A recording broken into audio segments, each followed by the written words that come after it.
Eu me chamo José Cláudio, nasci em Ipujuca, na Rua do Comércio, 80, 1932. Bem, eu nem sabia que existia essa profissão de pintor, mas eu gostava muito de riscar papel na loja do meu pai. Meu pai tinha uma loja de tecidos, de miudeza e tal. E tudo, só não tinha comida. Mas tinha calçados, ferragens, miudeza, perfumaria, livros escolares, guarda-chuva, chapéu, sapato, pedra de amolato, tudo que você imaginar. E, e, e papai achava ruim, porque ia embrulhar um tecido, às vezes um tecido branco, e o papel estava todo caratujado, como ele chamava. Tanto que às vezes eu pedia a mamãe para pedir a papai para me deixar desenhar, sabe? Geralmente o papel era verde, cor-de-rosa ou amarelo. Era uma felicidade quando tinha um papel branco, sabe? Aquela folha desse tamanho, assim, papel de embrulho. Eu sempre digo que arte não serve para nada. Enquanto arte não serve para nada. Quando a arte serve para tirar crianças da rua, para contar a história do país, para... Enfim, quando tem uma finalidade,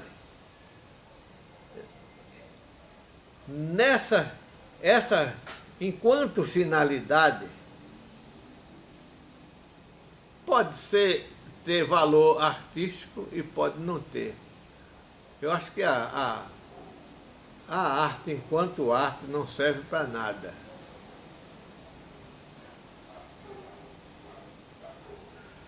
Serve para,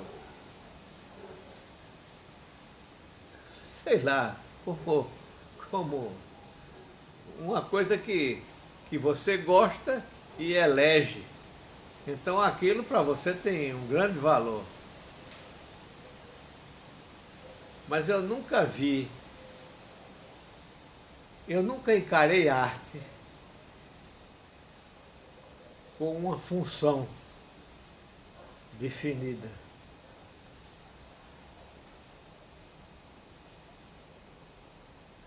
Quando eu comecei com a Abelardo da Hora, no ateliê coletivo, como o Abelardo era comunista, ele achava que a arte devia servir para denunciar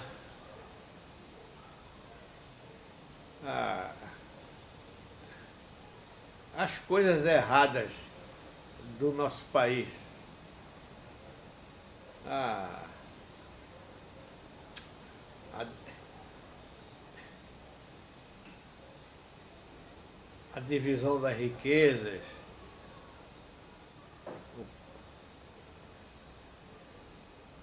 tanto que ele achava que a gente devia pintar os trabalhadores,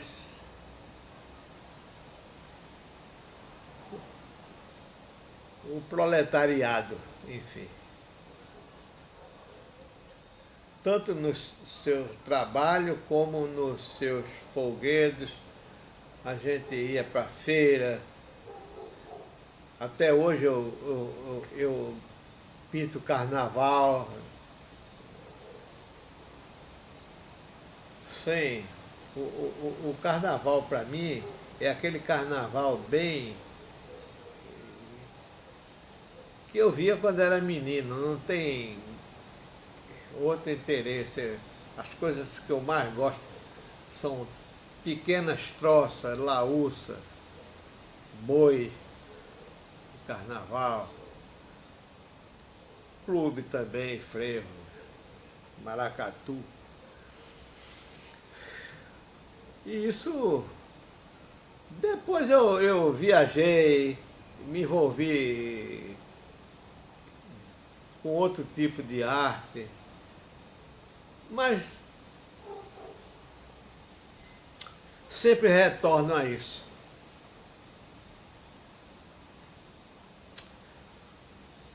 A chamada arte para o povo. Tanto que a grande modificação que houve na minha pintura ocorreu a última grande mudança ocorreu em 75, 1975. Porque apesar de a gente fazer arte para o povo, digamos, que a nossa doutrina era essa, arte para o povo,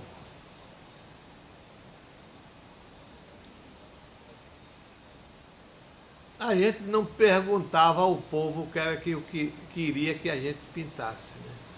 Isso eu só descobri numa viagem que eu fiz ao Rio Madeira com um grande amigo, cientista e compositor, Paulo Vanzolini. Eu passei 2 meses com ele no Rio Madeira, só a gente não dormiu em terra nenhum dia.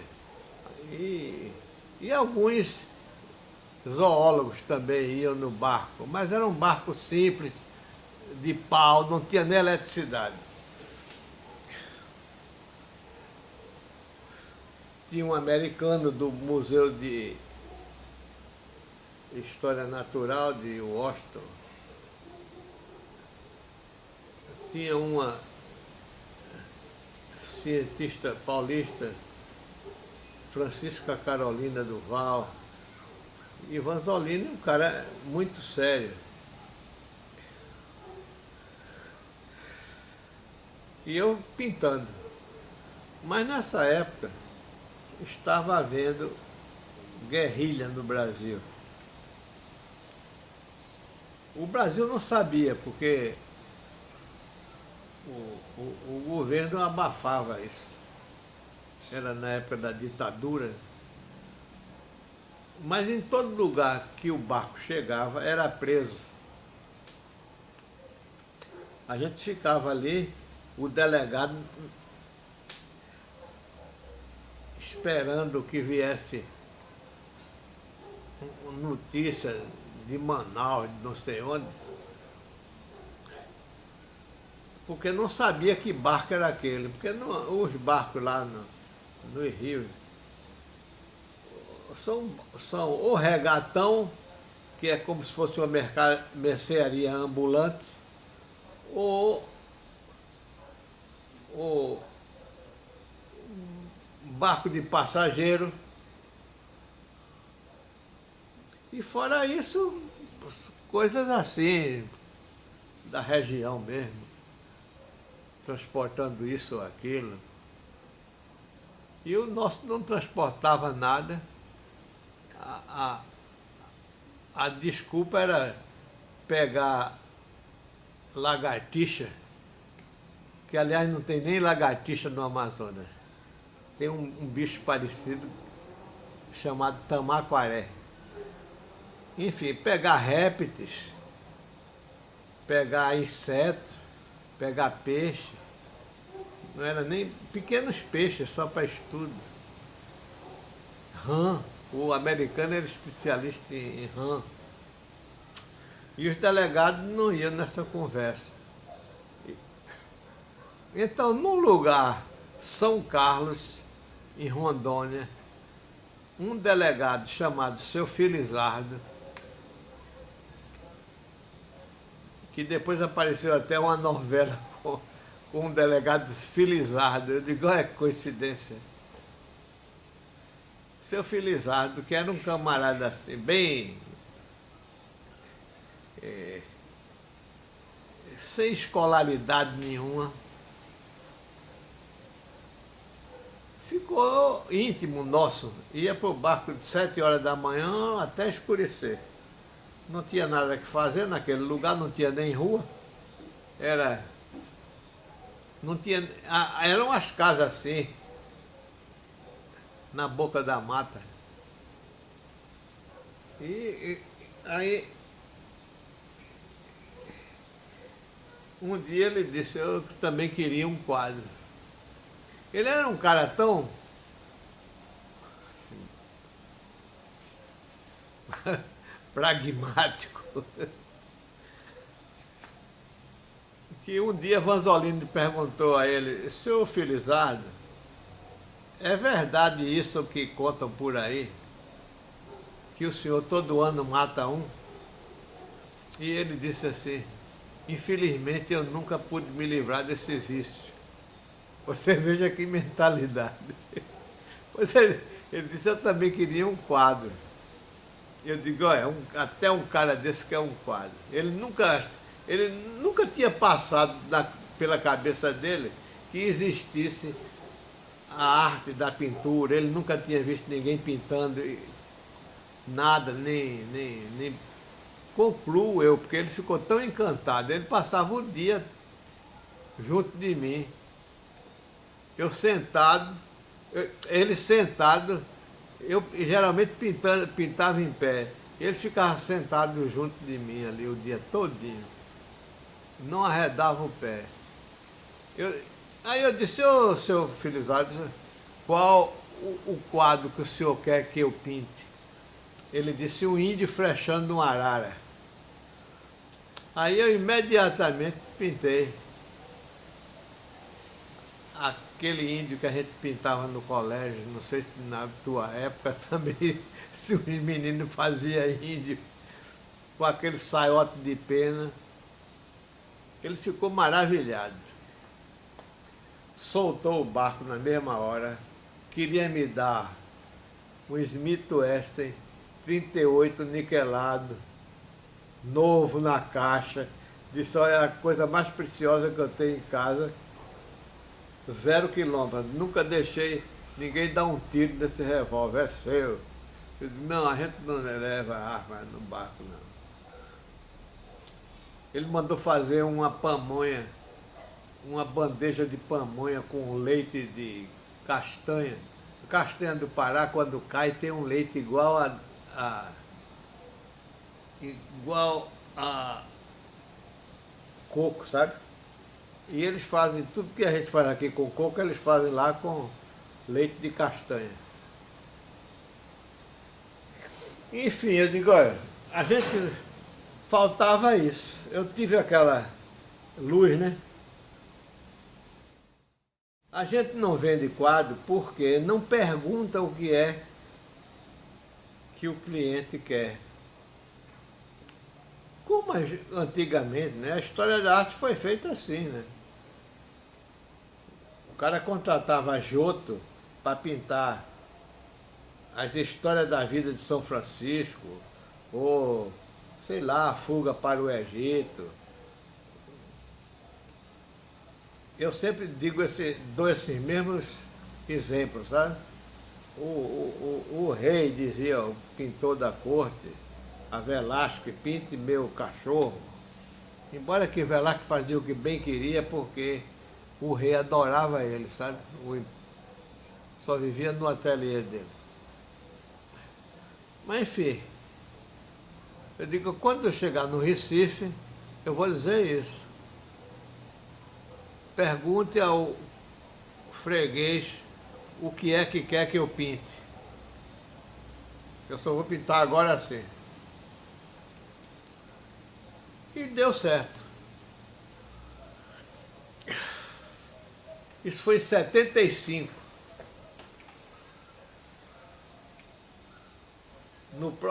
Já estamos chegando quase em 2015, né? 39 anos. Pois é. 40 vai fazer. Vai fazer. Eu sou de 76. Em janeiro já vai entrar. Em 2015 vai fazer. Em 2015 vai fazer 50 anos. Não, 60? Quanto é? Não. 75, 40 anos. 40 anos. 40 anos. E não me faltou encomenda até hoje. O importante é isso. Então, agora, eu levei isso a sério. Eu quero corresponder à confiança que a pessoa depositou em mim. Ele só fica com o quadro se gostar do quadro. Pode dar palpite, dizer... Às vezes eu pinto outro quadro para não estragar um quadro que eu acho que saiu bom. Agora, eu também, quando entre uma encomenda e outra, também pinto um quadro que me dá na cabeça. Há muito tempo que eu vivo da arte. Mesmo antes de 75, eu já vivia da arte.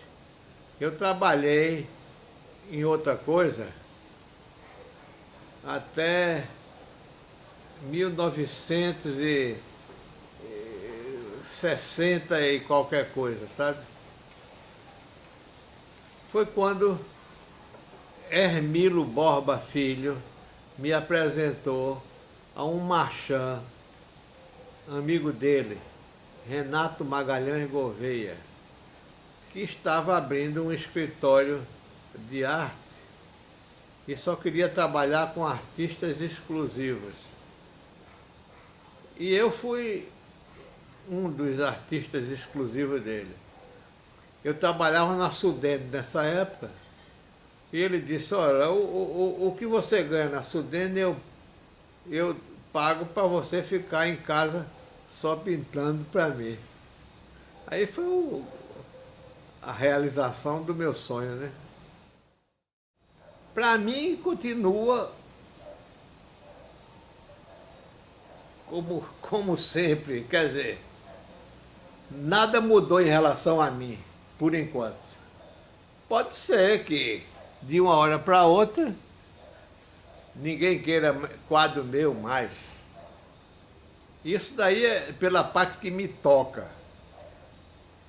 E no mais, eu vejo que há uma diversidade muito grande.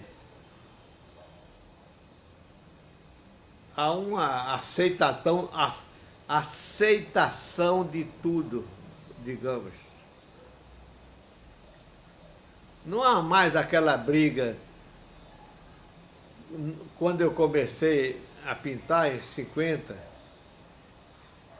que eu deixei de estudar para ser pintor, aquela briga entre figurativo, não figurativo, isso não tem mais cabimento, ninguém mais pensa nesse assunto. Abstrato ou não abstrato, tanto faz.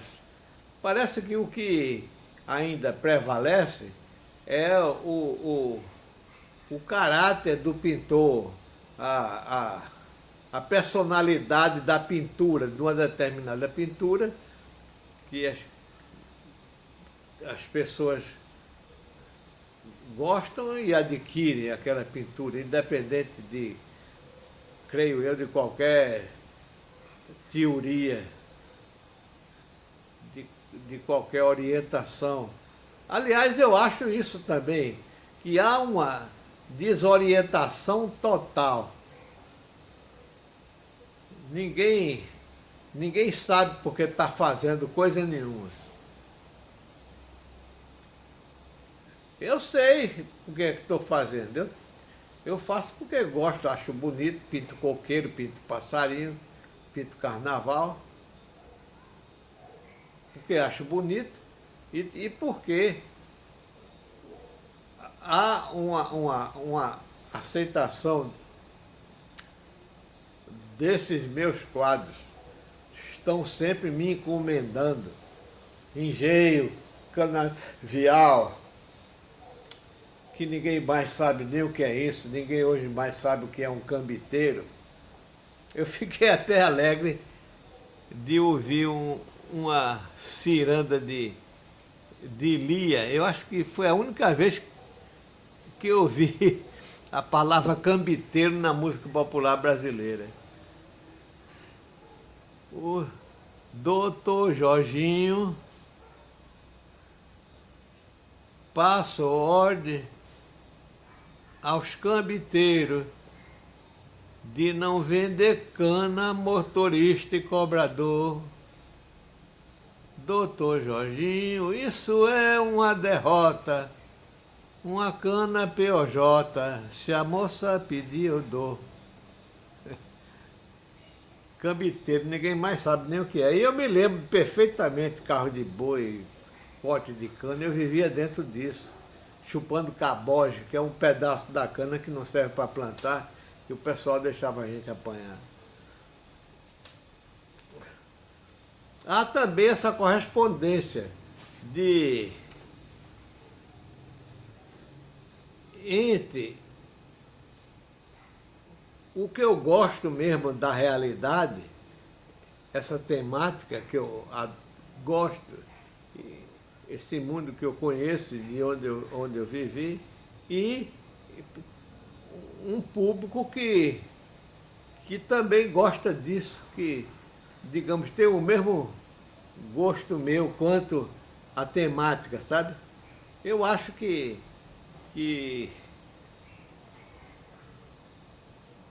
o público daqui gosta da paisagem daqui, dessas coisas que eu também gosto.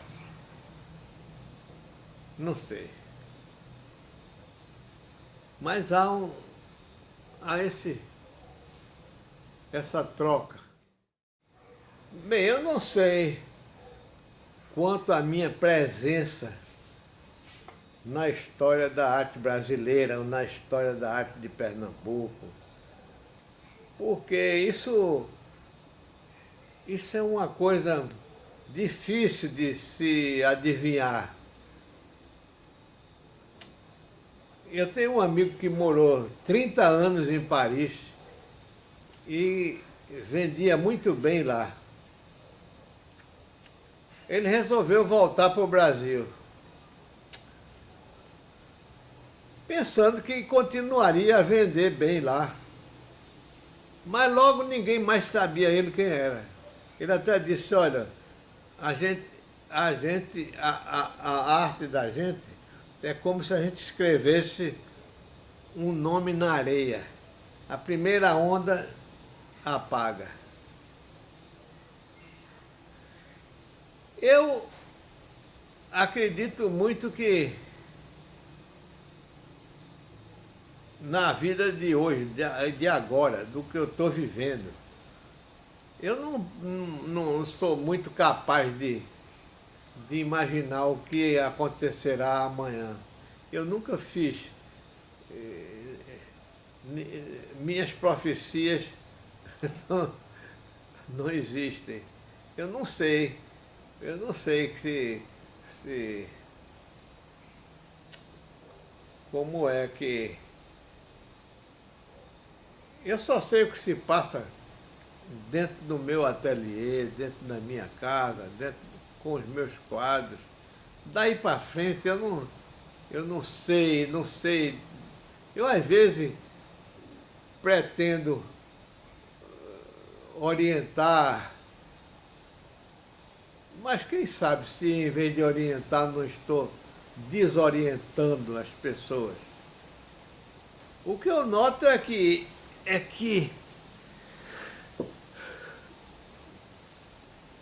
ou por causa da globalização, ou outro tipo de vida aqui mesmo, as pessoas parecem que deixaram de ver o mundo.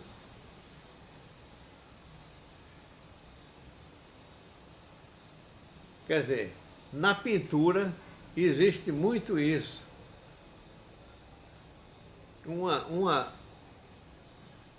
O foco não é mais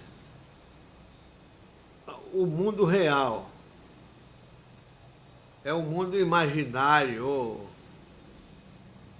ou tirado da própria mídia, do que acontece na televisão, nas publicações, nas histórias em quadrinhos, nos desenhos animados,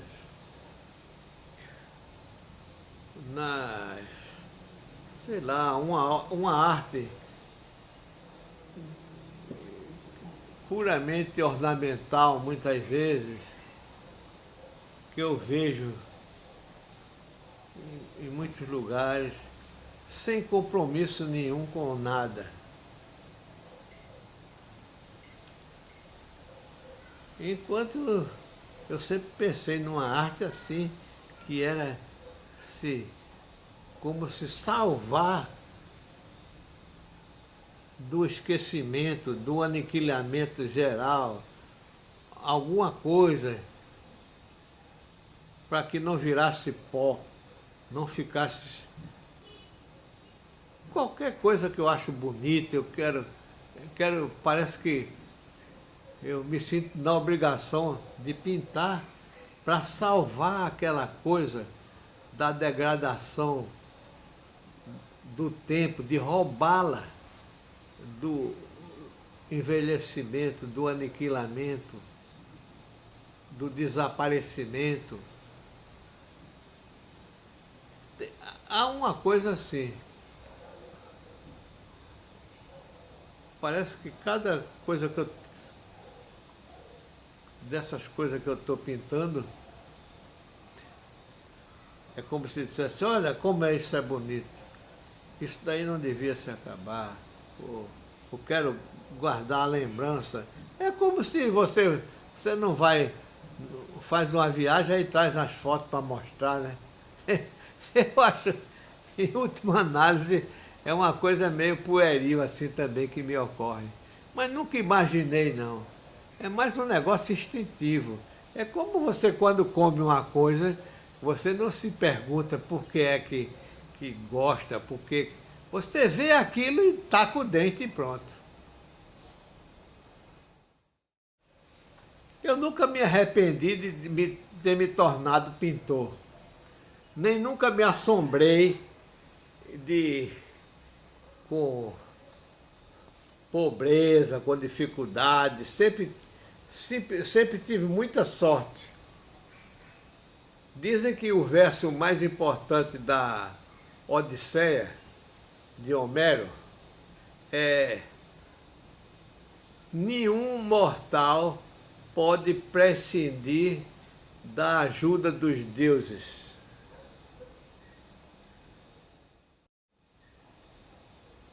Pois, parece que os deuses me ajudaram, que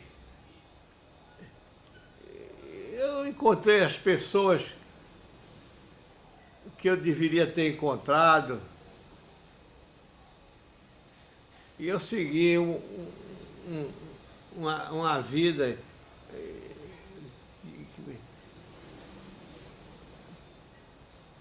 uma profissão pela qual eu nunca perdi o entusiasmo. É uma alegria para mim acordar e só ter um compromisso, pintar. Eu sempre chego na frente do quadro com a mesma alegria. É isso. Eu queria que o senhor se apresentasse. Amor, eu vou pegar um chinelo, vou pegar um papel para enxugar o nariz.